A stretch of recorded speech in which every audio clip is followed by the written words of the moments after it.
Welcome to Chai with Ping. This is Ping Robert, and in this podcast, we will cover a range of different topics from culture, languages, and underrepresented stories. Join me with a cup of chai and listen to these stories. Hi, welcome back to Chai with Ping. Today we have a very special guest that we met online actually. I haven't seen her in person yet, but when I went to a iftar ceremony thingy online, they were streaming before Ramadan, and then I met this girl.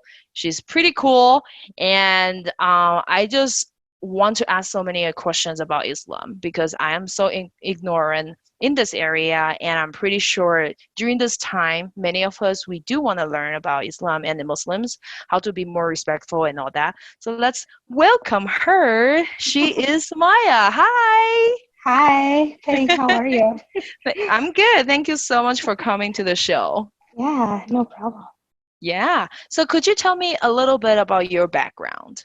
Yeah, so I am actually, my parents are, and myself, we're originally from Bangladesh, and I was born and raised in Abu Dhabi, United Arab Emirates, and then moved to Canada for my undergraduate, then moved to US for my master's, and I'm hoping to start my PhD in fall 2020.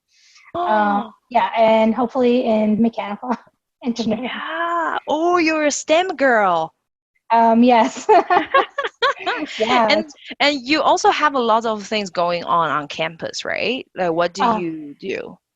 yeah. So like on campus, I do work for International Student and Scholar Services, and I'm currently serving as the graduate programming assistant at ISSS for University of Denver. So I do a lot of cultural events, programming, outreach.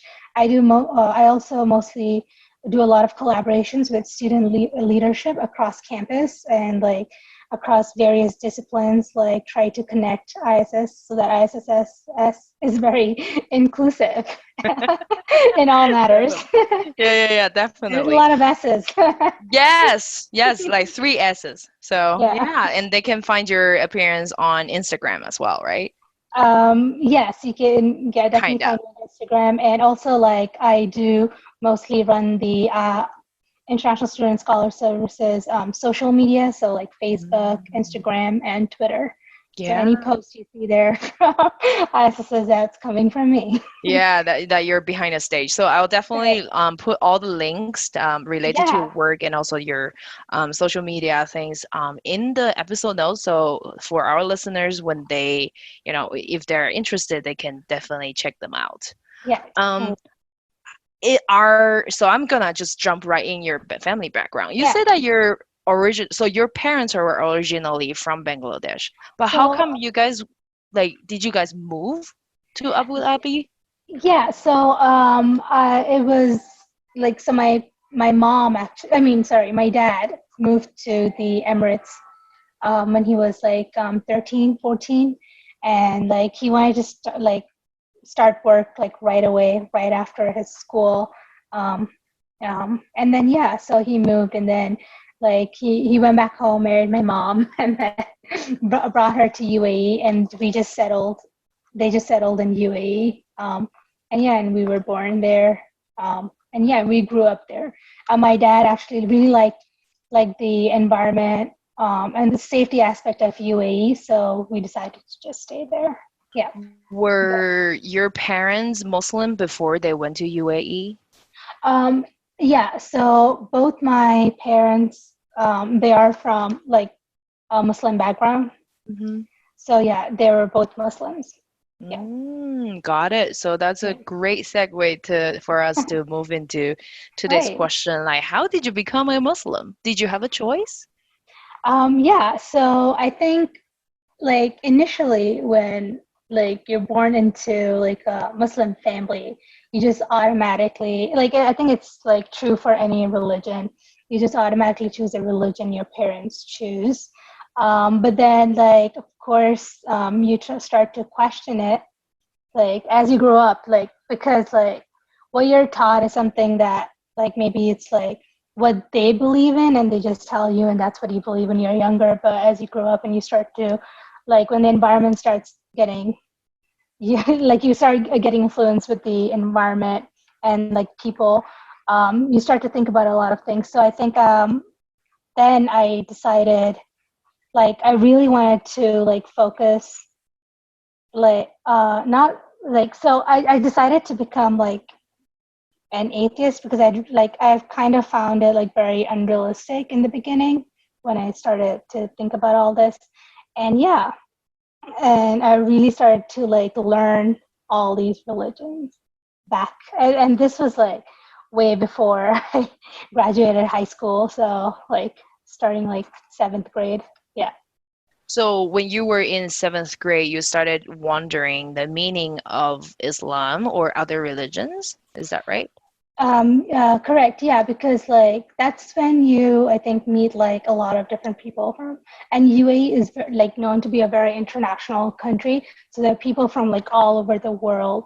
Like, and so when you go to school, there are people from like everywhere. And so obviously they all come from like different backgrounds and different religions. So kind of makes you wonder like why isn't a person following just one religion and why they're like different religions.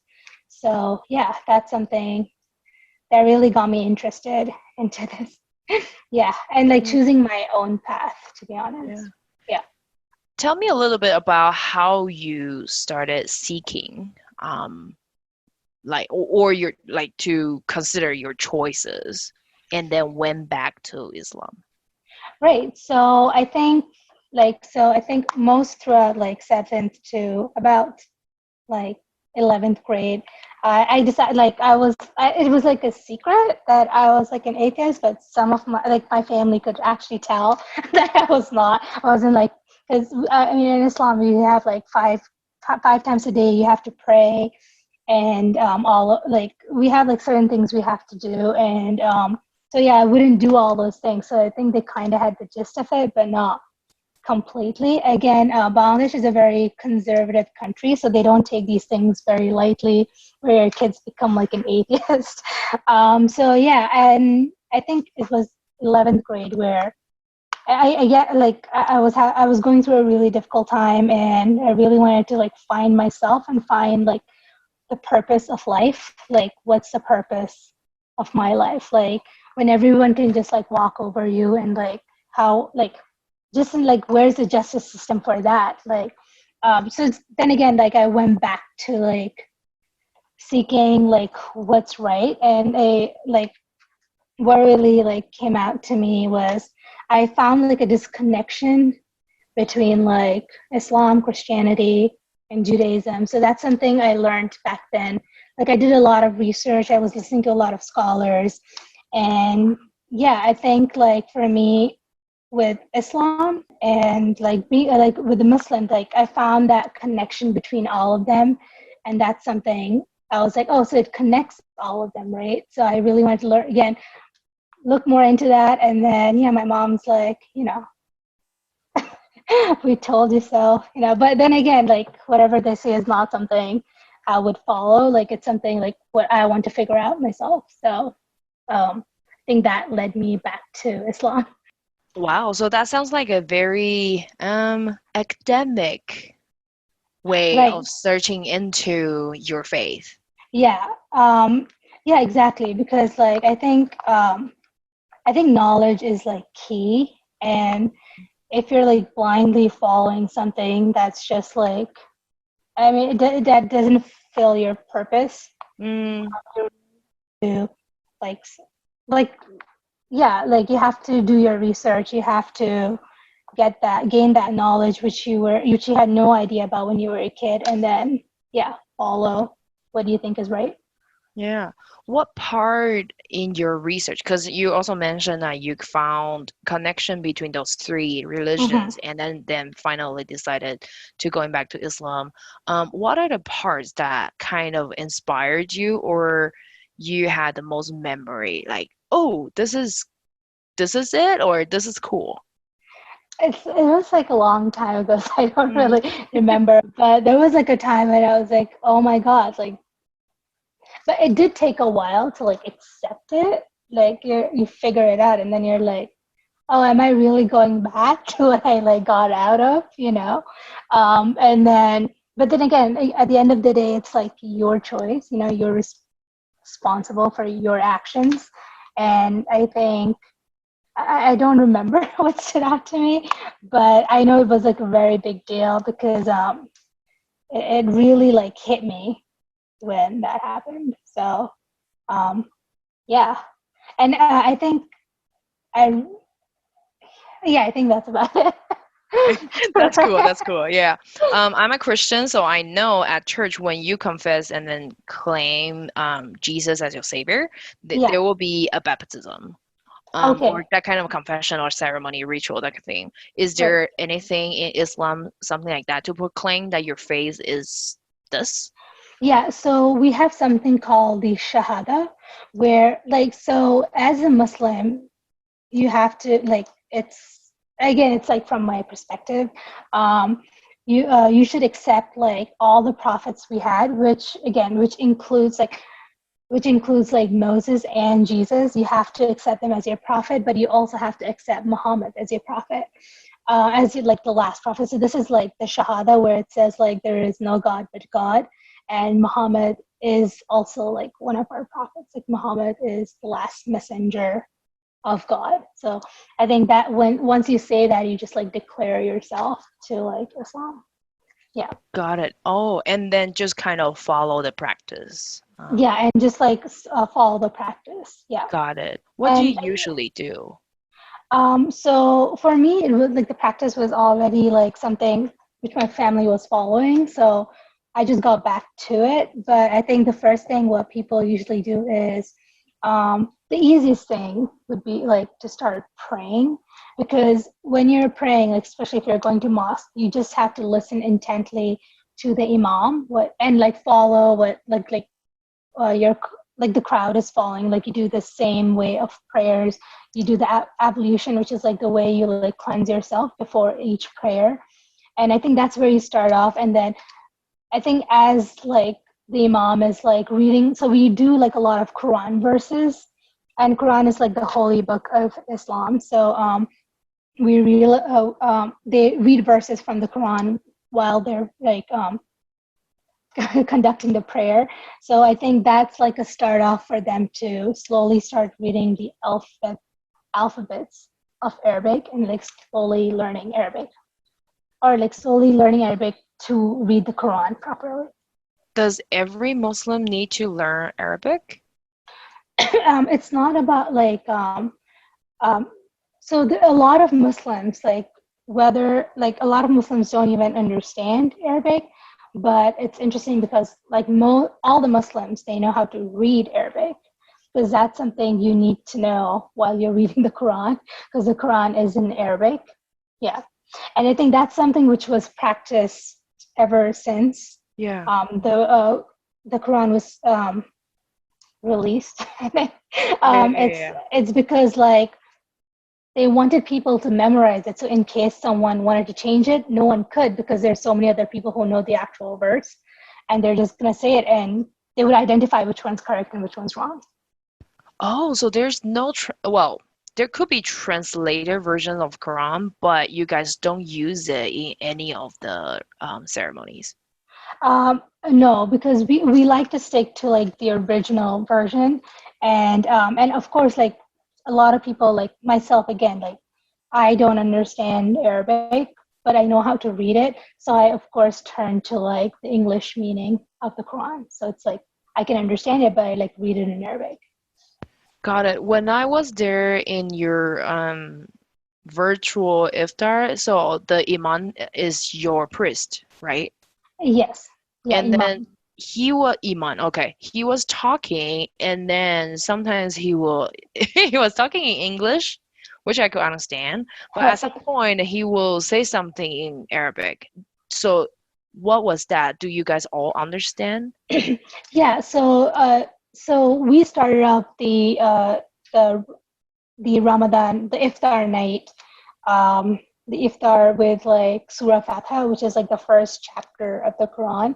So that was in Arabic. So he read it in Arabic, but most of us like know the meaning to it. And for every prayer, we have to read that first chapter. Like, so for every section of our prayer, we start off with like Surah Fatiha. So that's what And it's called. so what exactly it means? So maybe I should just Google that. Right? I'm really going into detail. Like No, I no, really no want problem at all. Like I can like quickly tell you what that to know. Okay. Cool, cool, is. cool. So let me just like quickly like do this. So I think it's more like devotion. So we say things like, so it says like, it starts off with like, oh, in the name of God, the most gracious, the most merciful. And then it says like, oh, we praise to you. And then um, we pray, yeah, it's like praise to you because we repeat the same thing, like, you're the most gracious, you're the most merciful, because like none of us can judge anybody for what's right and what's wrong. So when we say that, we know that he has some mercy on us. So I think that's what we keep saying during every section of the prayer. Yeah. Kind of give glory to Allah. Right. Yes. Ah, Yeah. okay. And I think like the last part where it says yeah, and then I think what we emphasize is like, since you are the most merciful and the most gracious, guide us to the right path. Like we don't want to be like the wrongdoers. We don't want to be an astray. We want to be guided in the right path.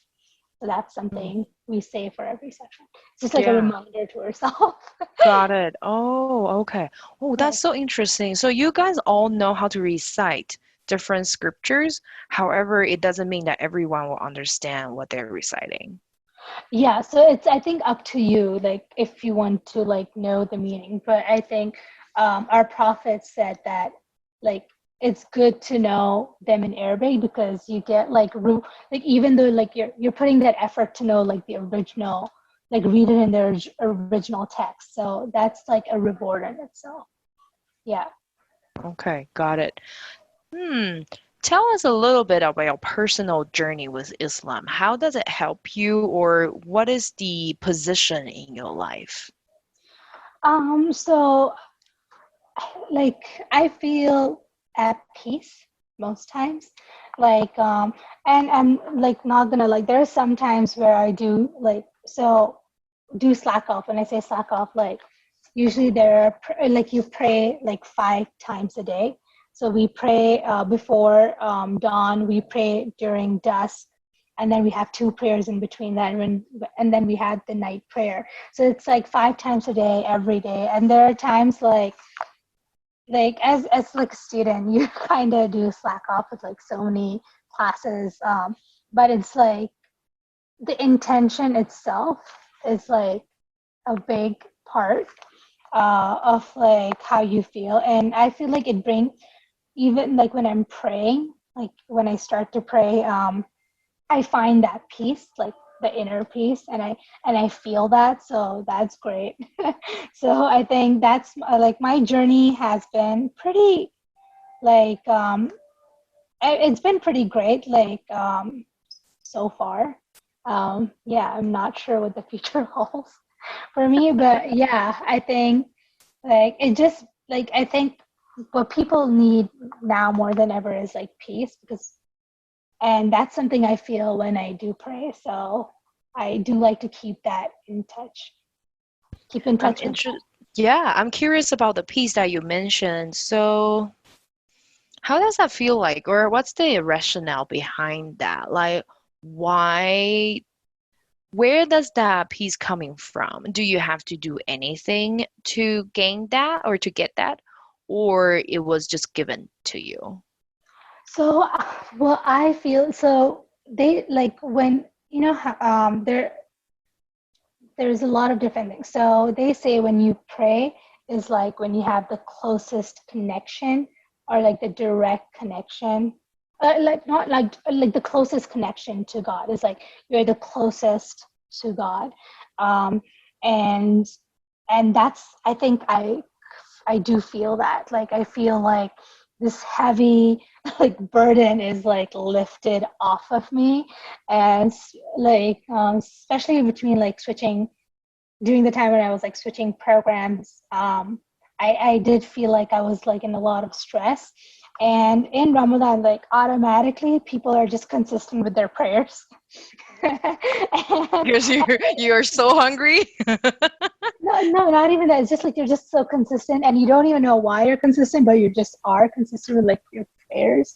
Like, and you like don't even feel hungry most times. It's just like it just becomes like a way of life for like that month. And like you really feel like I mean not you, like I really feel that the burden is off. Like I feel that connection, and it brings that itself brings peace to me, because I feel like as I'm getting that inner peace, like the burden is like getting removed off my head. So I think that's something I feel while Yeah. like Mm. yeah, and I truly believe like there's so many things like um in terms of like justice, and this is something like, there's so many people who like get off with things that it's so unfair in this world. And like when you're praying, there's a lot of things that say that justice will be served. So this is like a reminder to like, although they're walking away from like all these wrongdoings they do like here on earth, or like this life and the afterlife, they can't just walk away, because there's going to be a justice system. And like, Oh, and I feel like, oh my god, yeah, like that's yeah. what I was like, yeah, these people can just like, and Walk away. Yeah. yeah, and you see that they do like in this life. So I feel like there's going to be someday Yeah, yeah, in yeah, the yeah. afterlife, Like hopefully. almost like a sense of the final judgment, just kind of like the Christianity, like in the later days there will be judgment. And that's the same thing we have. It's called like we day of resurrection, or like the last day of judgment is what we call it. And is that's when like where people are um judged based on their like good and bad. So yeah. So I feel that that's something that also like keeps me really connected, because it's like, oh, like I can trust on someone to like have that true justice system. So yeah. Hmm. Um, how would you describe your God, Allah? Like what is a he, right? So His like personality or traits. yeah. So here's like I think what's the most different is like we don't have like a figure or a gender for God. Um, like again, this is like in Islam, we don't have a gender, we don't have like a figure. Um, there was it was very interesting. Like this is something I learned very recently. Is this is like a lot of people ask, so why doesn't like your God show yourself, right? And and there was a saying that it's very interesting. I don't know if it's like very cheesy to say in this podcast, No worries. but Go ahead and cheese it up.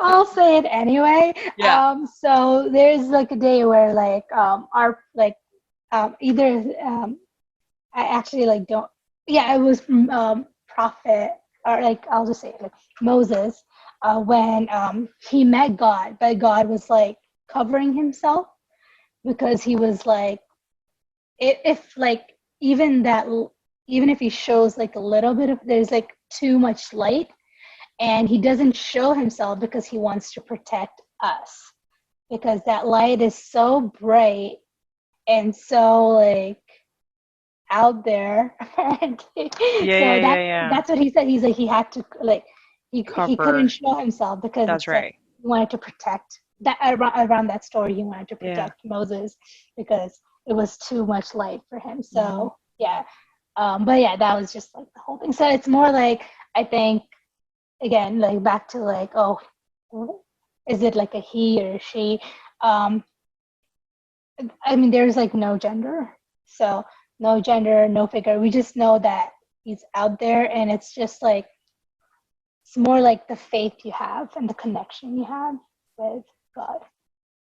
So I was thinking because, like, my God could be loving, and caring, and merciful, and gracious, and all that. How would you guys describe Allah? So I think it's the same. Like, and he has 99 names, and most of them, like, Allah just means like God. It's like it's just like the Arabic, like it's like God. So that's how you say it, like Allah. Um, and it's the same thing. Like he's like all those 99 names. I'm sure. So he's like the most gracious, the most merciful. Like there's like he's like loving and caring. He's the most forgiving. Like so, it's just like there are so many names, but it's like all of them combined to like the goodness, you know. He's like there's like something that like brings light in your heart. Yeah. Yeah, like all the positive in one. Yeah, Mm. and that and I think that's one reason where when we say that um, we can't like judge somebody for their who we think is wrong, but how do we know what he's doing is wrong? Is something out of spite or something he's hurt? Like we don't know anything. So I guess it's also another thing like don't judge someone. So because yeah, but yeah, that's about it. They will be judged when the Yeah, time's right. Got it. right. I'm finding so much similarity between Christianity and Islam. Yeah, And that's also going back to what you said, even Judaism will find so many connections as well. right. And I Yeah. think it's that connectivity that got me closer to like the belief system. Like Yeah. I was like, if there's a connection since like I don't before time, like what is this connection and why is there a connection? And even though there's like so many years of gaps in between all of them, is I mean usually like if you see like if there's like thousands of years of gap, there's so many like discussions, but there's still it still comes back to so it's just like that curiosity, all of that just combined is something that got me. Yeah. Yeah, And then it's interesting to see, for example, people will take the Christianity's name and then attack countries where more Muslims are in. So this is kind of an introduction for my next question. Like, yeah, what are the misconceptions? Because I feel like in this society, in this generation, we have mm, so much misconceptions that when we think about Muslims and then terrorists, yeah. right? And what are your story, what your personal experience when you face those misconceptions? So yeah, I think I can start with like the most obvious one is where a lot of people think that women are oppressed because our the Muslim community tells us to wear or like the headscarf, which a lot of the Muslim women wear. That's like the biggest misconception of all time. So it's more like their choice and so each of them describe themselves as like women are like diamond, and that's why they want to like cover themselves, like protect themselves. And so, and then they were relating this to like, do you see like a diamond museum like out there open? No, I mean it's like they're protected. So that's something to think of themselves. They're protecting themselves, and if they think that's protection for themselves, and it was their choice, I don't think there's something known as oppression. What's oppression in their in Islamic terms, or in the Islam point of view, is like when people tell them that they're being oppressed. So those are the people oppressing them of their choices. So I think this is like the biggest misconception where they say things like, "Oh, women are looked down upon." In Islam, which is like the complete opposite, where women are the most protected like in terms of all the like rulings and laws we have in Islam, it's like women are the most protected. Um, yeah, So you're not wearing a hijab, yeah. and why? So I think another thing, hijab, like does like so hijab itself means modesty. It does not mean like a head covering. So modest.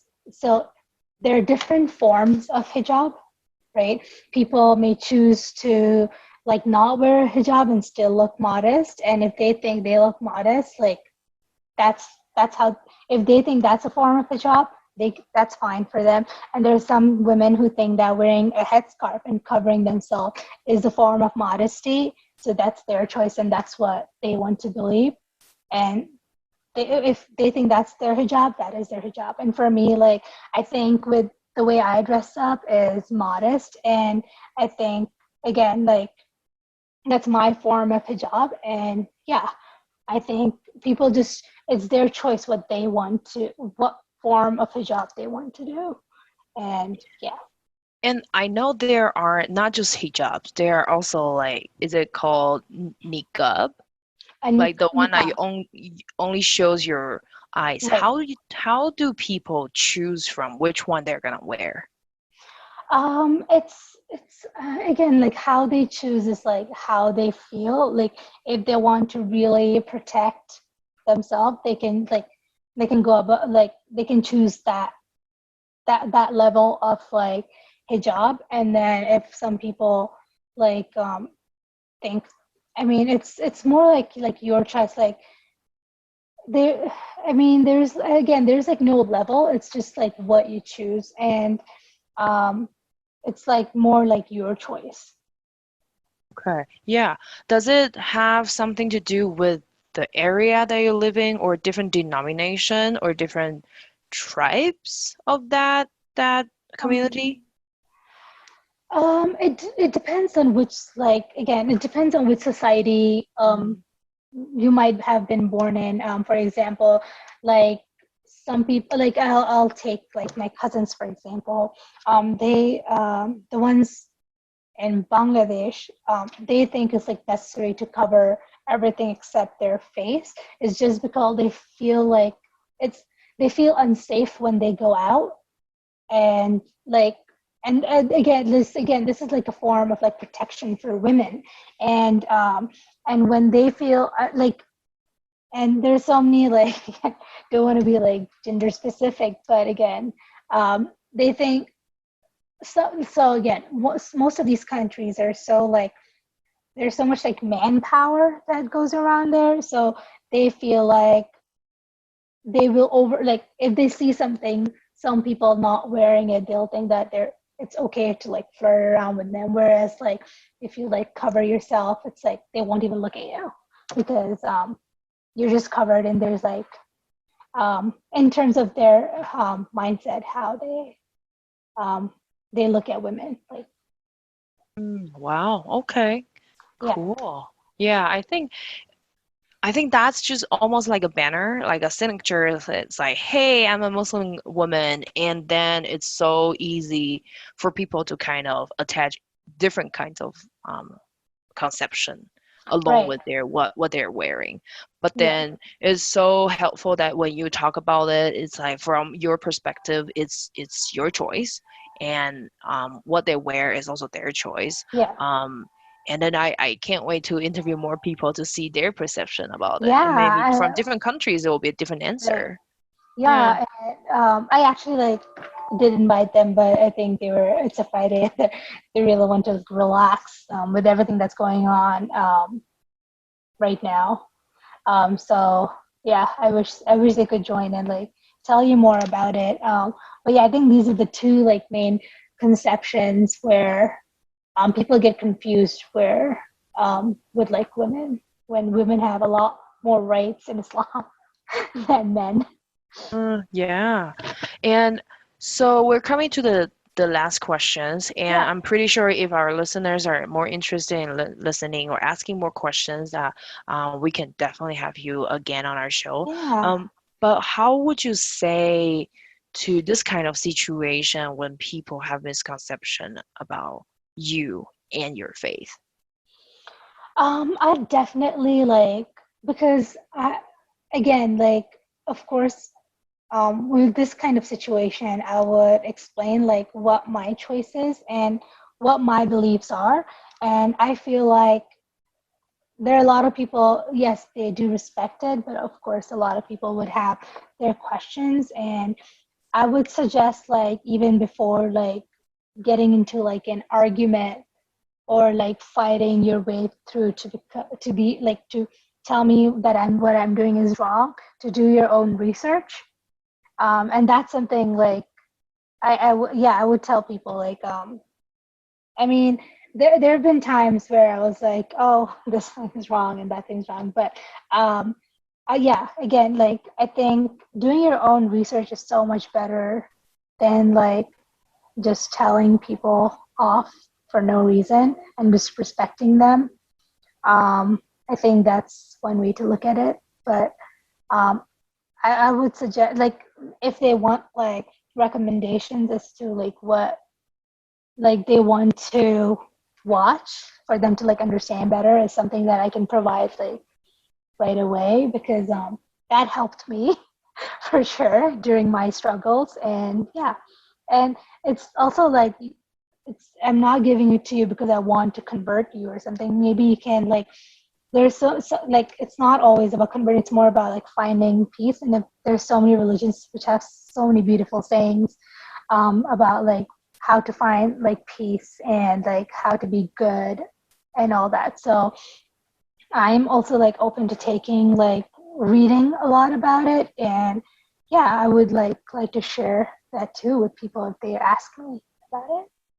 From what you have said, I feel like I think I said in another episode as we listen to them, and then we'll know. Like I said in another episode, but I think it's a great conclusion again Yeah, for what you just said. It's like instead of assuming where you're coming from or what you would do or what you think, right. we can probably ask more questions. We do our research, we ask questions, have more conversations about it, and Yeah, then we don't have to have a conclusion, exactly. Like, right? yeah, it's more about like, and again, like I still don't have a conclusion. Like it's more Mm. like I'm still like learning, right? I'm still like practicing, I'm still learning. I can't say that, oh, like I'm like the best Muslim in the world. No, you're wrong. Yeah, exactly. So like even I'm still trying to research myself. So and Mm, I'm learning things, like I'm learning new things every day. mm. And as like for many, like they learn something new every day. So yeah. Wow, But like yeah. yeah, do your It's def research. Yeah. Research, and then I think a lot of times in in my conversation with others, I kind of rush into a conclusion and also say like who's right, who's wrong. But I Right. think after your stories, I felt like maybe there's not right and wrong. We're just different, Yeah. and it's a beautiful thing to respect each other. Yeah. I think like don't like I think the main thing is I even said that like today earlier in our virtual ISSS virtual town hall. I was like, Yeah. you can ask as many questions as you want, but like and like don't hesitate to ask those questions, but Mm, just be like respectful like other yeah. people. Like don't Yeah. just say like why, just be like Mm. nicely. Yeah, yeah, yeah, Yeah, have that balance in wherever you find it. But yeah. So, listeners, if you have more questions or you're interested in what Maya is doing, you can find her work page at Facebook, Instagram, and Twitter by the handle of ISSS.du yeah, or ISSSGU, then you'll be able to find her. right. Yeah. Thank Yeah, you so much. yeah, no problem at all. Yeah, your stories are definitely valuable, and thank you so much for Thank you. coming. Yeah, thank you, Ping.